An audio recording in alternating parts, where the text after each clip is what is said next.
never to be seen again.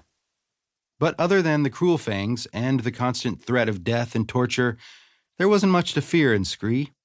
Except in the stony mountains where hairy bomb nubbles crept across the land with their long teeth and hungry bellies, and across the frozen wastes of the ice prairies where those few who made their home there battled snick buzzards daily. Farther south, the plains of Palanjabj were as safe as they were beautiful, except for the rat badgers that slithered through the tall grass. A farmer from South Torborough claimed to have seen one as big as a young meep, which is about the size of a full-grown chorkney, an animal that stands about as high as a flabbit. Before roaring over Fingap Falls, the River Blap was wide and peaceful, clear as a spring, and the fish to be caught there were both delicious and docile, except for the many fish that were poisonous to the touch, and the daggerfish that were known to leap into boats and impale the stoutest fishermen. An introduction to the Igiby cottage, very brief.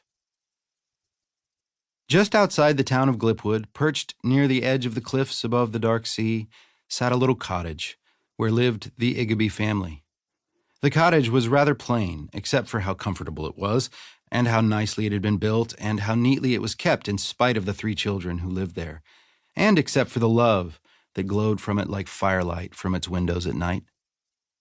As for the Igiby family, well, except for the way they always sat late into the night beside the hearth, telling stories, and when they sang in the garden while they gathered the harvest, and when the grandfather, Poto Helmer, sat on the porch blowing smoke rings, and except for all the good, warm things that filled their days there like cider in a mug on a winter night, they were quite miserable indeed, in that land where walked the Fangs of Dang. Chapter 1. The Carriage Comes, the Carriage Black. Janner Igibys lay trembling in his bed with his eyes shut tight, listening to the dreadful sound of the black carriage rattling along in the moonlight. His younger brother Tink was snoring in the bunk above him, and he could tell from his little sister Leeli's breathing that she was asleep too.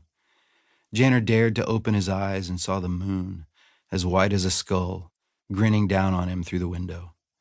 As hard as he tried not to think about it, the nursery rhyme that had terrified children in the land of Scree for years sang in his head, and he lay there in the pale moonlight, his lips barely moving.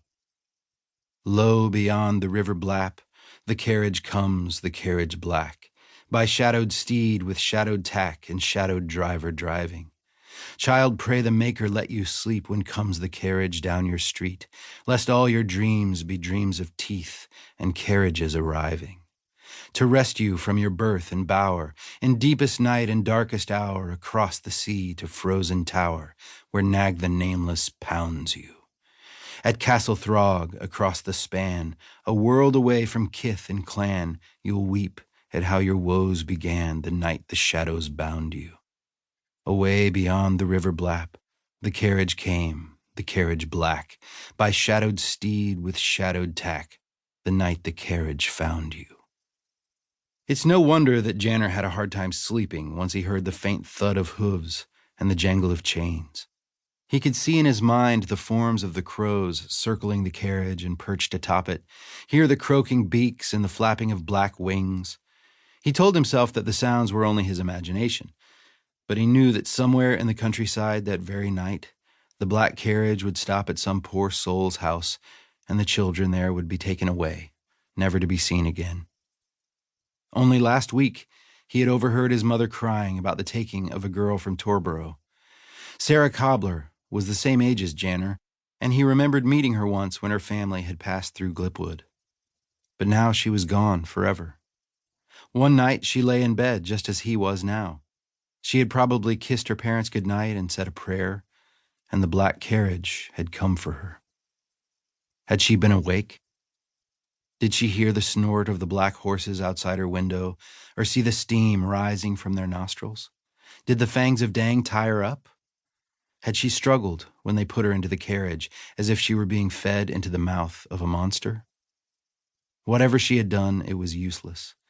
She had been ripped away from her family, and that was the end of it. Sarah's parents had held a funeral wake for her, being carried off by